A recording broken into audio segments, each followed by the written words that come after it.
আজকে 2026 সালে মাধ্যমিকের ফিজিক্যাল সায়েন্স পরীক্ষা শেষ হলো।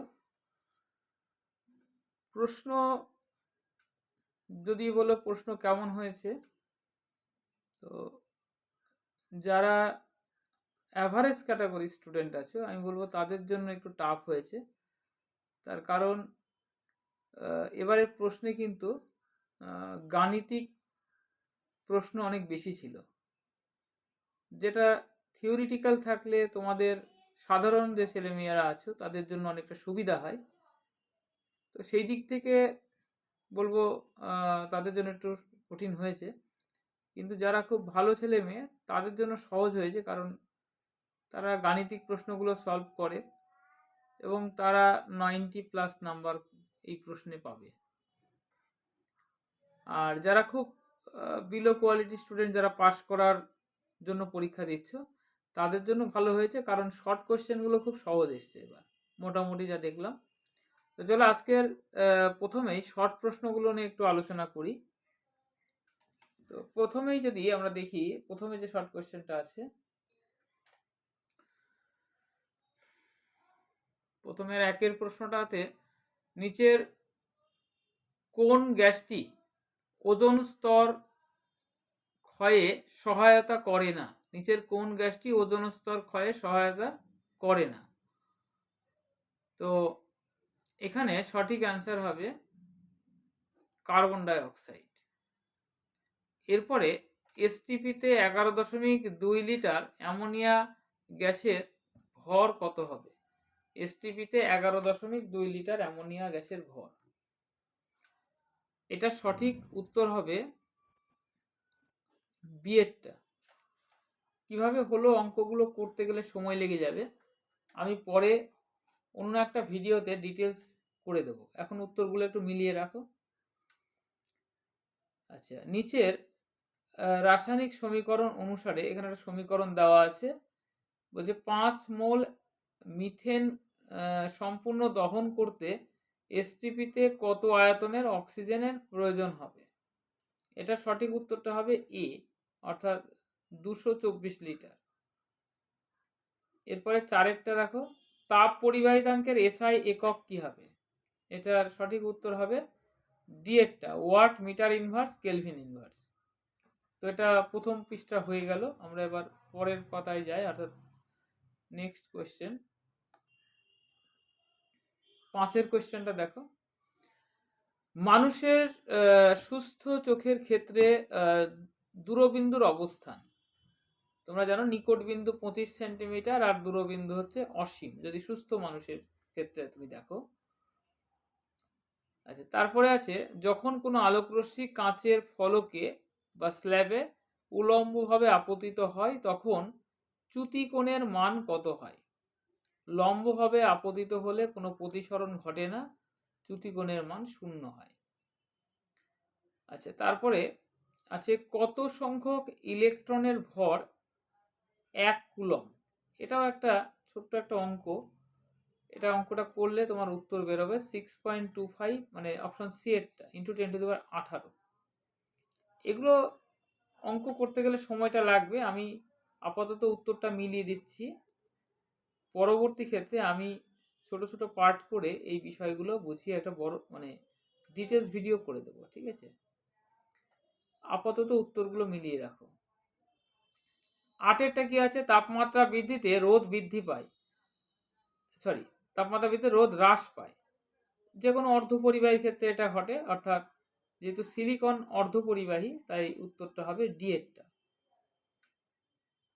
একটা ইলেকট্রনের ভর এম হলে একটি বিটা কণার ভর কত? একটা ইলেকট্রন এবং একটা বিটা কণা কিন্তু একই জিনিস, তাই একটা ইলেকট্রনের ভর যা হবে একটা বিটা কণার ভরও তাই হবে, মানে সঠিক উত্তর হবে ই, এম। আচ্ছা, তারপরে আছে মৌলের পারমাণবিক সংখ্যা 19। আধুনিক পর্যায় সারণীতে মৌলটি কোন শ্রেণীতে অবস্থান করে? এটা সঠিক উত্তর হবে এ, অর্থাৎ প্রথম শ্রেণীতে। এটা পটাশিয়াম, তোমরা জানো, আর পটাশিয়াম ক্ষার ধাতু প্রথম শ্রেণীতেই রয়েছে।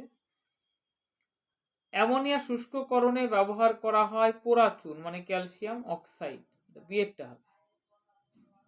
আচ্ছা, আমাদের 11 পর্যন্ত হলো, এবার নেক্সট কোশ্চেনে যাচ্ছি। আচ্ছা দেখো, নিচের কোন মৌলটি ডুরালুমিনে উপস্থিত থাকে না? ডুরালুমিনের মধ্যে অ্যালুমিনিয়াম থাকে, কপার থাকে, ম্যাগনেসিয়াম থাকে, বাট জিঙ্ক থাকে না। ঠিক আছে। আচ্ছা, এরপরেরটা খুব সহজ প্রশ্ন দিয়েছে, দেখো কপার সালফেটের জলীয় দ্রবণে যদি অতিরিক্ত পরিমাণ অ্যামোনিয়া যোগ করা হয় তাহলে দ্রবণের রংটা কেমন হবে? এটা হবে গাঢ় নীল। ঠিক আছে, গাঢ় নীল হবে এটা। এরপরে দেখো, নিচের কোনটির তড়িৎ পরিবহন ক্ষমতা সর্বাধিক? এখানে চিনি জলীয় দ্রবণ তড়িৎ পরিবহন করে না, বিশুদ্ধ জল করে না, তরল হাইড্রোজেন ক্লোরাইড এটাও সমযোজী, যেহেতু সমযোজী যৌগ ফলে এখানে কোনো আয়ন থাকে না বলে এটাও তড়িৎ পরিবহন করে না। তো এটা হবে অ্যাসিটিক অ্যাসিড, অ্যাসিটিক অ্যাসিডের জলীয় দ্রবণ। আচ্ছা, তারপরে কি আছে, মিথেন অণুতে হাইড্রোজেন কার্বন হাইড্রোজেনের বন্ধন কোণের মান কত? এটা তোমরা জানো, যে কোনো অ্যালকেনের ক্ষেত্রেই হাইড্রোজেন কার্বন হাইড্রোজেন বন্ধন কোণের মান হচ্ছে 109 ডিগ্রি 28 মিনিট। এটা হচ্ছে তোমার এমসিকিউ 15টা বলে দিলাম, তোমরা একটু মিলিয়ে নিতে পারো। এরপরে আমি আসছি দুইয়ের যে কোশ্চেন, শর্ট কোশ্চেনগুলো রয়েছে। বায়োগ্যাসের মূল উপাদানটি লেখো। বায়োগ্যাসের প্রধান উপাদান হচ্ছে মিথেন। বায়োগ্যাসের প্রধান উপাদান হলো মিথেন।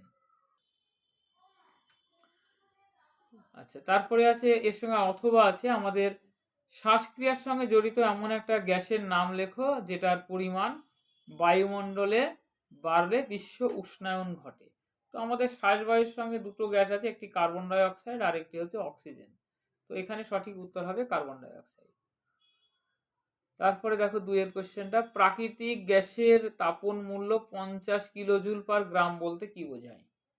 কোনো একটা প্রাকৃতিক গ্যাস, তার তাপন মূল্য দেওয়া আছে 50 কিলোজুল পার গ্রাম। এটা বলতে বোঝাচ্ছে যে 1 গ্রাম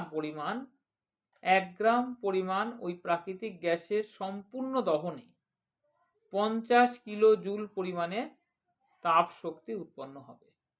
আমি রিপিট করছি, এটার অ্যান্সারটা এভাবে লিখবে তোমরা, 1 গ্রাম পরিমাণ ওই প্রাকৃতিক গ্যাসের সম্পূর্ণ দহনে 50 কিলো জুল পরিমাণে তাপ শক্তি উৎপন্ন হবে।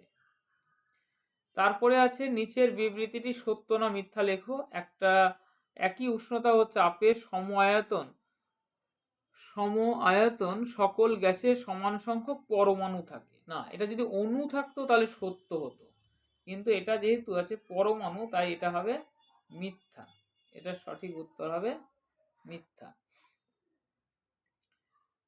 তারপরে আছে আদর্শ গ্যাস ধ্রুবকের এসআই একক কি? আদর্শ গ্যাস ধ্রুবক হচ্ছে তোমার আর।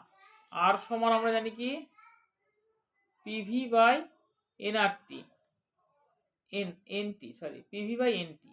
তো পিভি চাপ আর আয়তন গুণ করলে হচ্ছে জুল, যেহেতু এসআই একক বলেছে তাহলে জুল, আর এন মানে হচ্ছে মোল, মানে mole inverse, joule mole inverse kelvin inverse. এটা সঠিক উত্তর হবে joule mole inverse kelvin inverse. Okay. আচ্ছা, পরের কোশ্চেনটা দেখো, 2.5, কোনো তরলের প্রকৃত প্রসারণ ওই তরলটি যে পাত্রে রাখা হয় তার প্রসারণের উপর নির্ভর করে। এটা অবশ্যই তোমরা মিথ্যা লিখবে, কারণ এটা আপাত প্রসারণটা করে, বাট প্রকৃত প্রসারণ পাত্রের উপাদানের উপর নির্ভর করে না। অথবা কোশ্চেনটা দেখতে পারো, কোনো পরিবাহীর বেধ এবং প্রস্থচ্ছেদের ক্ষেত্রফল অপরিবর্তিত থাকলে ওই পরিবাহীর তাপীয় রোধ এবং তাপ পরিবাহিতার মধ্যে সম্পর্ক। তো সম্পর্কটা হচ্ছে এরকম, তোমার তাপীয় রোধ আর is equal to 1/k L/A, এটা হচ্ছে রিলেশন। এখন তোমার বলেছে প্রস্থচ্ছেদ এবং দৈর্ঘ্য দুটোই অপর, মানে এই অংশটা কনস্ট্যান্ট। তো তার মানে তুমি লিখতে পারো, এইটা লিখতে পারো, আর ইজ প্রপোর্শনাল টু 1/k, অর্থাৎ তাপীয় রোধ তাপ পরিবাহিতাঙ্কের সঙ্গে ব্যস্তানুপাতিক। ওকে, তাপীয় রোধ তাপ পরিবাহিতাঙ্কের সঙ্গে ব্যস্তানুপাতিক। 2.6 কোন বর্ণের আলোর বিক্ষেপণ সর্বনিম্ন? তোমাদের র্যালের সূত্র নিশ্চয়ই মনে আছে যে বিক্ষেপণের তীব্রতা আলোর তরঙ্গ দৈর্ঘ্যের চতুর্থ ঘাতের ব্যস্তানুপাতিক। যেহেতু লালের তরঙ্গ দৈর্ঘ্য সব থেকে বেশি, তাই এখানে উত্তর হবে লালের বিক্ষেপণ সব থেকে কম। এটা হবে লাল। এক মিনিট দাঁড়াও। আচ্ছা, এরপরে একটি প্রাকৃতিক বর্ণালীর উদাহরণ। একটি প্রাকৃতিক বর্ণালী হচ্ছে রামধনু বা রেনবো। এমন একটি যন্ত্রের নাম লেখো যেখানে তড়িৎ শক্তি যান্ত্রিক শক্তিতে রূপান্তরিত হয়। এটা লিখবে তোমরা বৈদ্যুতিক মোটর। ঠিক আছে, এটা লিখবে বৈদ্যুতিক মোটর বা ফ্যান লিখতে পারো। 1 কুলম্ব তড়িৎ আধান 1 ভোল্ট বিভব পার্থক্যের মধ্যে যেতে কত পরিমাণ কার্য করতে হবে? এটার উত্তর হবে 1 জুল। এভাবেও লিখতে পারো, বা 1 জুল, জুল বানানটা বর্গের জয় হস্য ল, এটাও লিখতে পারো। ধনাত্মক আধানযুক্ত তেজস্ক্রিয় কণাটির নাম কি? এটা হবে আলফা কণা। এটা কি লিখবে? এটা লিখবে আলফা কণা। আচ্ছা,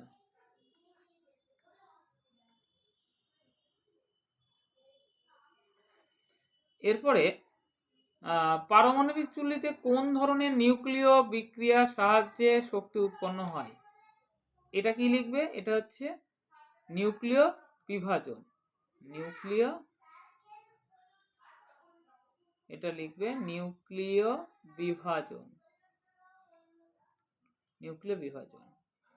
এবার বাঁ দিকের সঙ্গে ডান দিকের মেলাতে হবে। সর্বাধিক তড়িৎ ঋণাত্মক মৌল, সর্বাধিক তড়িৎ ঋণাত্মক মৌল হচ্ছে ফ্লুরিন, মানে এখানে তুমি 1 লিখবে। তারপরে রেড হেমাটাইট থেকে নিষ্কাশিত হয়, এটা এখানে 2 লিখবে, আয়রন হয় এটা। যে মৌলের অ্যানায়ন লোহার মরিচা পরাগে ত্বরান্বিত করে, এটা ক্লোরিন হবে, 3 লিখবে। আর বাকি থাকলো এটা 4 হবে। তাহলে তোমার এটা ম্যাচিংটা হয়ে গেল, খুবই সহজ একটা ম্যাচিং দিয়েছে।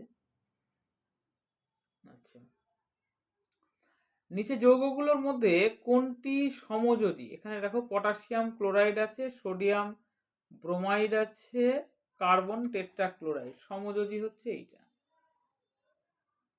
কার্বন টেট্রাক্লোরাইড একটি সমযোজী যৌগ। গোল্ড প্লেটিং এর জন্য ব্যবহৃত তড়িৎ বিশ্লেষ্যের নাম লেখো। গোল্ড প্লেটিং এর জন্য ব্যবহৃত তড়িৎ বিশ্লেষ্যের নাম হচ্ছে পটাশিয়াম অরোসায়ানাইড। এটা লিখবে তোমরা পটাশিয়াম অরোসায়ানাইড।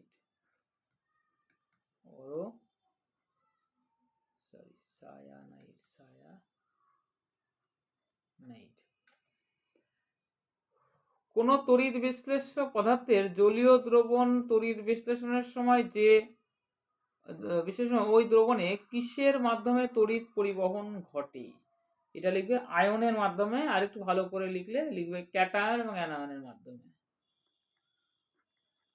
ক্যাটায়ন ও অ্যানায়নের মাধ্যমে, ক্যাটায়ন এবং অ্যানায়নের মাধ্যমে ঘটে। ওকে, এবার আমরা নেক্সট পেজে চলে যাই।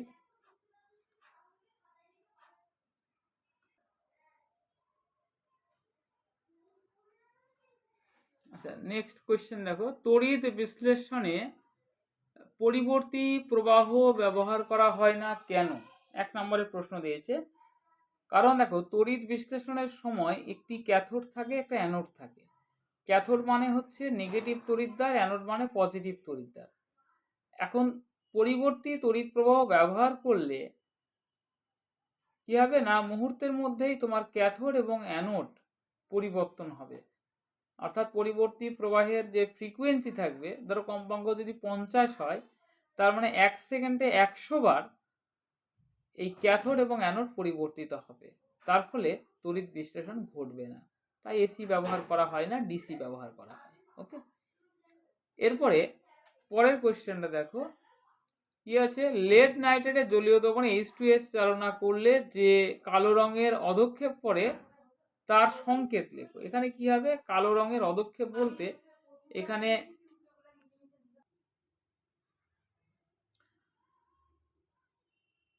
লেড নাইট্রেটের জলীয় দ্রবণে যদি আমরা H2S চালনা করি তাহলে লেড সালফাইড PbS, লেড সালফাইডের কালো অধক্ষেপ পড়ে, তাহলে এখানে নাম হবে এখানে লিখবে লেড সালফাইড, অ্যান্সারটা হবে।